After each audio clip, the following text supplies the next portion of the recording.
بسم اللہ الرحمن الرحیم۔ السلام علیکم۔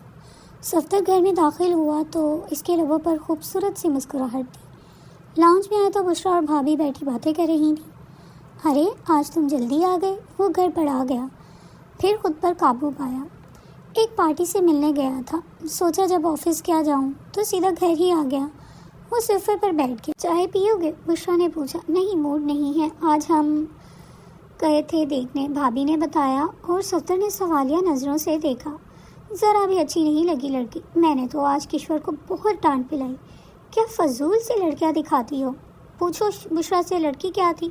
پورا تھیلے کا تھیلا تھی، کہاں میں اسمارٹ سا دیور اور کہاں یہ کہ کپا سی لڑکی۔ میں تو صاف انکار کر دیا۔ اچھا کیا، صفدر نے آہستہ سے کہا۔ مجھ سے لکھوا لو، تمہاری بھابھی کبھی تمہارا رشتہ نہیں کریں گی۔ میرے ذہن میں تنزیلہ کا بولا ہوا جملہ گونجا۔ تم بے شک بشرا سے پوچھ لو، بشرا کو بھی پسند نہیں آئی۔ بھابھی نے بشرا کی طرف دیکھا۔ ہاں بھائی، بھابھی سچ کہہ رہی ہیں، ہم کوئی اور دیکھیں گے، آخر آپ کا نصیب کہیں تو ہوگا۔ بشرا جلدی سے بولی۔ ٹھیک ہے، صفدر صوفے سے اٹھتے ہوئے بولا۔ میں عامر کی طرف جا رہا ہوں، کھانا گھر ہی کھانا ہے، میں نے کریلے قیمہ بنائے ہیں، بھابھی نے پیار سے کہا تو صفدر سر ہلا کر باہر نکل گیا۔ میں تیمور کو فون کر دوں، واپسی پر آتے ہوئے مجھے لیتے جائیں۔ بشرا نے سائڈ ٹیبل پر رکھا ہوا فون اپنی طرف کھسکاتے ہوئے کہا۔ ہاں بلا لو، لیکن کھانا یہیں کھا کر جانا، اب کہاں جا کر پکاتی پھرو گی؟ بھابھی نے محبت بھرے لہجے میں کہا تو بشرا سر ہلا کر رہ گئی۔ تمہیں یاد ہے کچھ؟ کتنے سال ہو گئے تمہارا رشتہ ڈھونڈ رہی ہے وہ۔ اس نے بشرا کو بھی ساتھ لگا لیا ہوا ہے، اور بشرا بھی اس کی ہی زبان بولتی ہے۔ اب تم منع کر دو اسے، میرا کیا جاتا ہے خالہ، جانے دیں، صفدر نے بے نیازی سے بولا۔ غضب خدا کا، پورے 13 سال ہو گئے تمہارا رشتہ تلاشتے ہوئے، اتنے عرصے میں تو تیرے 1000 رشتے ہو جاتے ہیں۔ جمیلہ خالہ نے صفدر کی طرف دیکھتے ہوئے کہا۔ میں نے تو اب یہ بھی سنا ہے کہ عذرا اپنے عمران کا رشتہ بھی دیکھتی پھر رہی ہے۔ پتہ نہیں خالہ، صفدر نے سر کو نفی میں جنبش دی۔ پتہ رکھا کرو نا، اب عمران کو دیکھو، اللہ جھوٹ نہ بلوائے، تم سے کوئی 13-14 سال چھوٹا ہے۔ جی خالہ، پھر اس کو اتنی جلدی لگ گئی، اور تم دیکھ لینا وہ اپنے بیٹے کا رشتہ یوں کرے گی۔ خالہ نے چٹکی بجائی۔ خالہ یہ تو نصیب کی باتیں ہیں۔ آئے ہائے، بس رہنے دو، تمہارے ہی نصیب کھوٹے ہیں کیا؟ وہ تنک کر بولی تو صفدر مسکرایا اور ریموٹ اٹھا کر ٹی وی چلا دیا۔ جمیلہ خالہ آہ بھر کے رہ گئیں۔ ہائے کتنی حسرت تھی خالدہ کی کہ تم آفرین سے بیاہے جاؤ، مگر تمہاری باوج نے خالدہ کی خواہش کو پورا نہ ہونے دیا، اور پھر زندگی نے وفا ہی نہ کی، ورنہ آج تم بھی اکیلے نہ ہوتے۔ خالہ چھوڑے پرانی باتیں، کچھ کھانے کو ہے تو لے آئیں، سچ میں بہت بھوک لگی ہے۔ ہائے میں صدقے، آتے ہی کیوں نہیں بتایا، میں نے گوبھی گوشت بنایا ہے۔ ارے تنزیلہ، صفدر کے لیے پھلکے تو ڈال دے۔ جمیلہ خالہ نے وہیں سے آواز لگائی۔ تنزیلہ کچن میں چائے بنا رہی تھی۔ اچھا امی، لاتی ہوں، میں نے ٹیلر سے کپڑے اٹھانے ہیں، چلیں گے صفدر؟ تنزیلہ کہہ رہی تھی۔ ہاں کیوں نہیں، صفدر نے جلدی سے کہا۔ میرے کم وقت تجھے کتنی مرتبہ کہا ہے، تجھ سے بڑا ہے نام مت لیا کر، بھائی بولا کر، مگر تو سنتی ہی نہیں۔ بھائی صرف اپنے ہوتے ہیں امی، اور یوں بھی مجھے اچھا نہیں لگتا، میں صفدر کو دوست سمجھتی ہوں۔ یا اللہ، کب سمجھ آئے گی اس لڑکی کو؟ جمیلہ نے اپنا ماتھا پیٹ لیا۔ صفدر نے میز سے گاڑی کی چابی اٹھائی اور باہر نکل گیا۔ امی گھنٹے تک آ جاؤں گی، آپ اپنے ابا کے آنے سے پہلے آ جانا، ورنہ باتیں مجھے سننی پڑیں گی۔ آپ فکر مت کریں، آ جاؤں گی۔ حسب معمول پھر بھابھی کو لڑکی پسند نہیں آئی صفدر، تنزیلہ نے گاڑی میں بیٹھتے ہی کہا۔ ہاں یار، پتہ نہیں بھابھی کیا چاہتی ہیں، وہ کسی صورت تمہاری شادی نہیں کرنا چاہتی، مگر کیوں؟ کتنی بار بتا چکی ہوں، اس کی نظر تمہارے بزنس پر ہے، تمہاری شادی ہو جائے گی تو بزنس کا بٹوارا ہو جائے گا، اور یہی چیز وہ نہیں چاہتی۔ مجھے تو لگتا ہے اسد بھائی بھی ساتھ ہیں بھابھی کے۔ تنزیلہ کا تجزیہ دل مسل دینے والا تھا۔ ایسا کیسے ہو سکتا ہے؟ وہ حیران تھا۔ وہ میرے بھائی ہیں، تم مانو یا نہ مانو، یہ دونوں کی ملی بھگت ہے۔ آج تم بزنس الگ کرنے کا کہو، تمہیں ایک دھیلا بھی نہیں دیں گے۔ نہیں، تمہیں غلط فہمی ہے، اسد بھائی ہمیشہ کہتے ہیں کہ یہ بزنس ہم دونوں کا ہے۔ صرف کہتے ہیں، تم ذرا بٹوارے کا کہہ کر تو دیکھو کیسے تمہیں گھر سے نکل جانے کو کہیں گے، اور وہ بھی خالی ہاتھ۔ ایسا کیسے ہو سکتا ہے؟ وہ میرے بھائی ہیں، پیسے کے سامنے خون سفید ہو جاتا ہے۔ آخر تم رہتے کس دنیا میں ہو؟ تنزیلہ نے صفدر کو کہا، میں تمہارے دوست ہوں اور تمہیں ٹھیک مشورے دے رہی ہوں۔ صرف دوست؟ صفدر نے اس کو دیکھا اور پوچھا، یہ دوستی کسی اور رشتے میں نہیں بدل سکتی؟ تنزیلہ نے ایک پل کو اسے دیکھا اور پھر ہنس دی، تم کیا چاہتے ہو؟ میں ایک اچھے دوست سے ہاتھ دھو بیٹھوں؟ مجھے پتہ ہے تم مجھے کیسے قبول کر سکتی ہو، میرا اور تمہارا عمر کا فرق ہی بہت ہے۔ صفدر نے گہرا سانس لیا۔ پلیز صفدر، ایسے مت سوچو، عمروں کا فرق میرے لیے کوئی معنی نہیں رکھتا۔ مگر کیا؟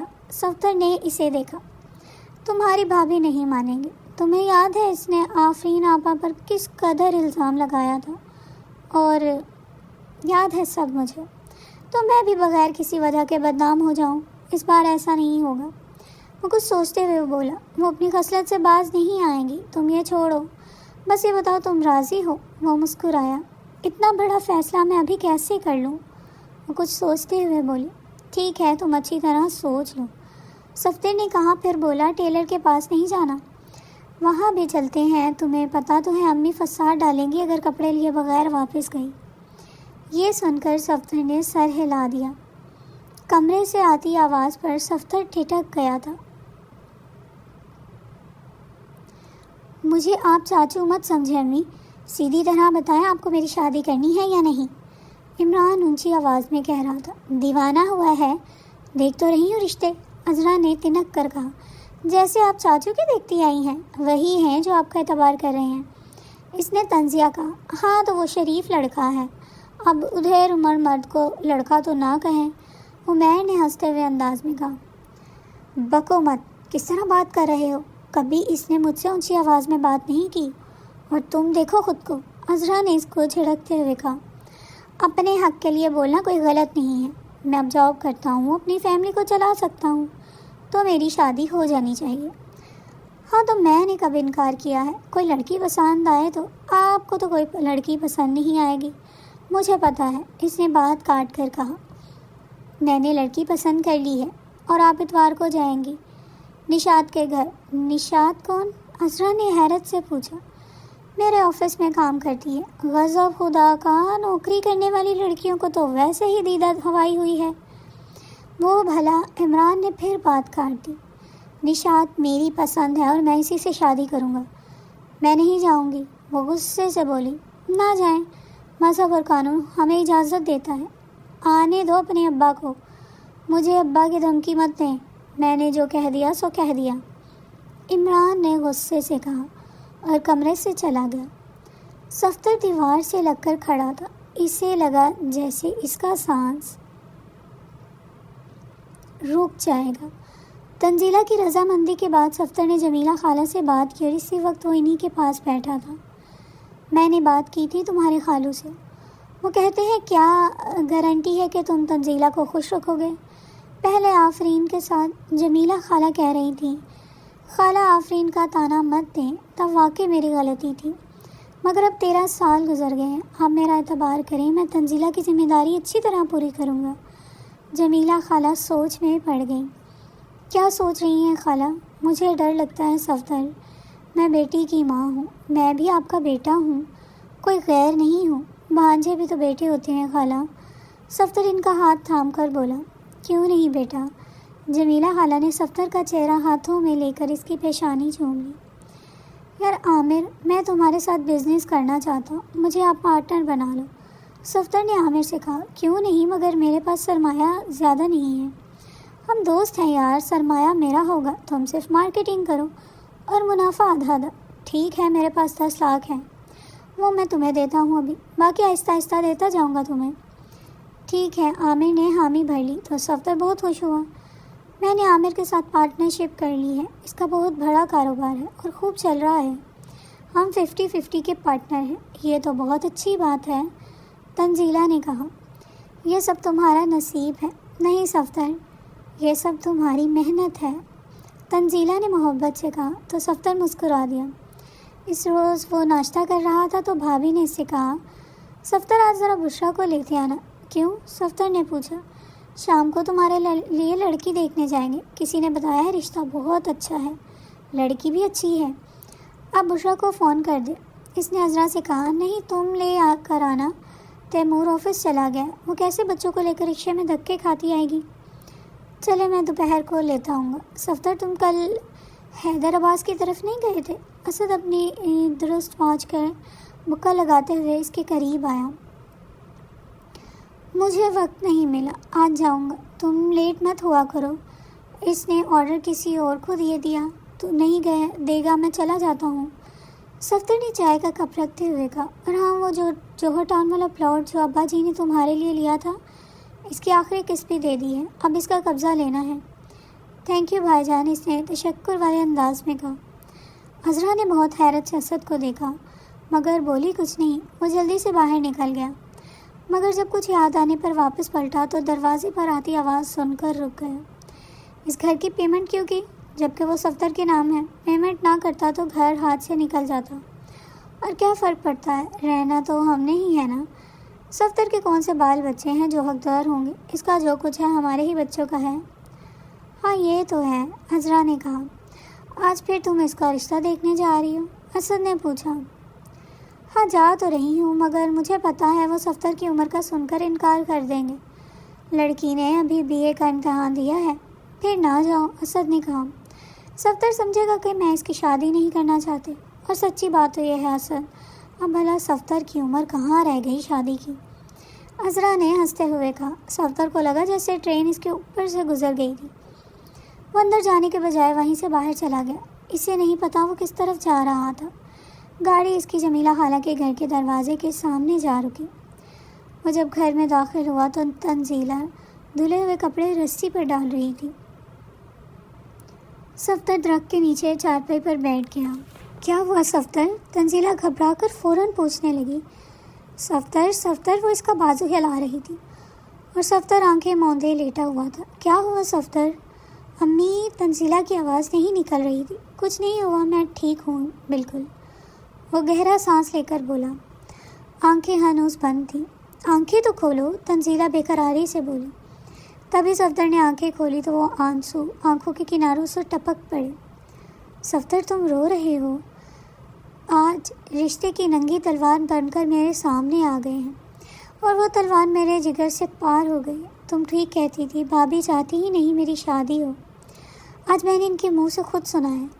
صفدر نے آہستہ آہستہ اس کو سب کچھ بتا دیا۔ تمہیں افسوس نہیں ہونا چاہیے، یہ حقیقت تو میں نے تمہیں کب سے بتا رہی ہے۔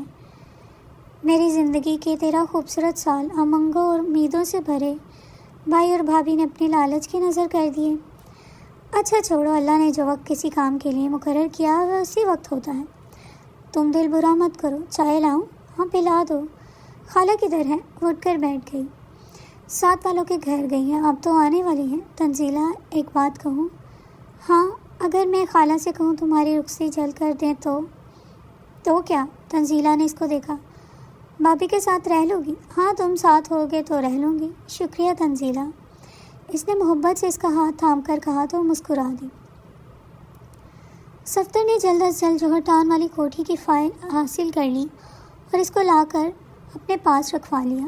آہستہ آہستہ وہ اسد بھائی کے بزنس سے اپنا پیسہ بھی الگ کرتا رہا کہ ان کو پتہ بھی نہ چلے۔ صفدر نہایت محنت سے اپنا راستہ بنا رہا تھا۔ عذرا بھابھی ابھی بھی اس کے لیے رشتہ تلاش کر رہی تھی، البتہ عمران کی خواہش پر اس کی منگنی نشاط سے ہو گئی تھی، اور اسد بھائی نے کہا تھا سب جوہر ٹاؤن والی کوٹھی میں شفٹ ہو جائیں کہ اب جلدی عمران کی شادی کرنی ہے تو اوپر کا پورشن اس کے لیے ڈیکوریٹ کرنا ہے۔ صفدر دیکھ رہا تھا بھابھی عمران کے لیے اچھی سے اچھی چیزیں لا رہی تھی، قیمتی فرنیچر، پردے، یوں لگ رہا تھا نشاط جہیز میں کچھ نہیں لائے گی۔ بڑے لان میں اسد اور عذرا چائے پی رہے تھے، ساتھ ساتھ خوشگپیوں میں مصروف تھے۔ تبھی کرولا کار پورچ میں آ کر رکی۔ صفدر اور تنزیلہ ساتھ ساتھ نیچے اترے اور دونوں لان میں اسد اور عذرا کے پاس آ گئے۔ السلام علیکم بھائی جان اور بھابھی۔ وعلیکم السلام۔ ارے یہ تنزیلہ آج کیسے آ گئی؟ تم خالہ کے گھر گئے تھے آج؟ صفدر سے اسد نے پوچھا۔ تنزیلہ اپنے گھر آئی ہے۔ کیا مطلب؟ عذرا نے حیرت سے پوچھا۔ مطلب یہ کہ میں نے تنزیلہ سے شادی کر لی ہے۔ یہ کیا کہہ رہے ہو تم؟ اسد کرسی چھوڑ کر اٹھ کھڑا ہوا۔ وہی جو آپ سن رہے ہیں، صفدر بہت آرام سے بولا۔ دماغ خراب تو نہیں ہے تمہارا؟ اپنا اور خالو کا اسٹیٹس دیکھو، کہاں وہ پرچون فروش اور کہاں… بس بھائی جان، اب آگے ایک لفظ مت کہیے گا۔ خالو میری بیوی کے والد ہیں، ان کی بے عزتی برداشت نہیں کروں گا۔ بکواس بند کر، چھوڑاؤ اسے وہیں جہاں سے لے کر آئے ہو۔ یہ میری بیوی ہے اور یہیں رہے گی، اس گھر میں اس کے لیے کوئی جگہ نہیں ہے۔ اگر تم نے ضد کی تو پھر تم بھی اس کے ساتھ دفع ہو جاؤ۔ میں سمجھوں گا میرا کوئی بھائی تھا ہی نہیں۔ اصل غصے میں جھاگ اڑا رہا تھا۔ ایسا تو میں بھی سمجھ لوں گا، اور آپ کی اطلاع کے لیے عرض ہے کہ یہ میرا گھر ہے، میرے نام ہے اور بزنس میں بھی آدھا حصہ میرا ہے۔ کچھ بھی نہیں ہے تمہارا، میں تمہیں ایک ٹکا نہیں دوں گا۔ اسد غصے سے بے قابو ہو رہا تھا۔ نہ 3 ٹکا، گھر تو میرا ہے، میرے نام ہے، اس کے کاغذات بھی میرے ہی پاس ہیں۔ صفدر نے کہا تو عذرا شوہر کی طرف دیکھ کر بولی، دیکھا میں نے کہا تھا نا آپ کو مکان کی پیمنٹ نہیں کرنی چاہیے تھی۔ آستین کے سانپ؟ اسد پھنکارا۔ میں نہیں، آپ لوگ ہیں آستین کے سانپ۔ پورے 15 برس میرا خون چوستے رہے ہیں، مجھے بہلاتے رہے ہیں کہ میری شادی کریں گے۔ 2 دن پہلے میں نے خود تنزیلہ سے شادی کر لی۔ یہ گھر میرا ہے، اگر بھائی بن کر رہنا ہے تو رہیں، ورنہ جہاں جی چاہے چلے جائیں۔ مجھے پتہ چل گیا ہے آج کل رشتے کی کچی دیوار کی طرح ہیں جو کسی بھی وقت گر سکتے ہیں۔ آج پتہ چلا اسد بھائی، ہماری رگوں میں بے شک ایک ہی باپ کا خون دوڑا ہے، مگر ہم اپنے مطلب کی خاطر ایک دوسرے کو ذبح کرنے سے بھی نہیں چونکیں گے۔ میرا رشتوں سے اعتبار اٹھ گیا ہے، اس گھر پر، اس بزنس پر اتنا ہی میرا حق ہے جتنا آپ کا۔ یہ ہم پھر طے کریں گے۔ میں اوپر اپنے پورشن میں جا رہا ہوں۔ صفدر نے تنزیلہ کا ہاتھ تھاما اور اندر کی طرف بڑھ گیا۔ عذرا اور اسد ایک دوسرے کی طرف دیکھ رہے تھے جیسے ہارے ہوئے جواری ایک دوسرے کو دیکھتے ہیں۔